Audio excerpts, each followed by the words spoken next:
Gözəl şairimiz Zəlimxan Yaqub yazır ki, vaxtında uzadıb köməyə əlini vermədim mənim də əl-ələ dünya. Nəyimə gərəkdir vaxtı keçəndə göydən qızıl yağdır, ləl-ələ dünya. Yolsuz yoxuşlarda yordun dizləri, ahımla qurutdum göy dənizləri, qanlı kürəyimdə kəndir izləri, dərd üstündə şərələ dünya.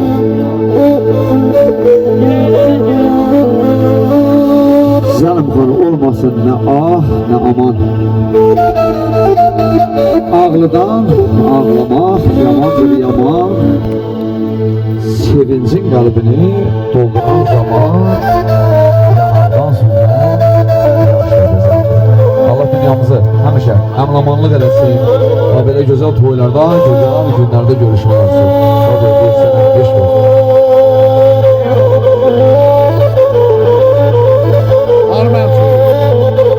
Bunu da yaxşı bil ey qoca dünya,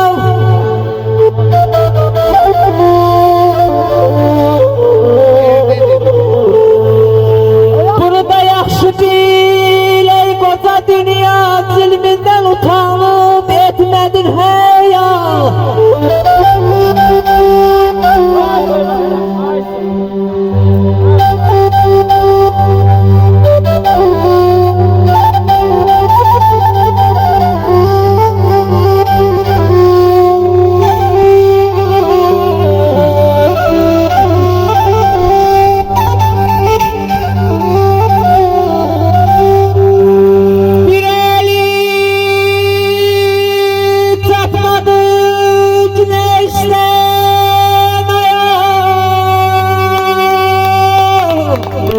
Thank you.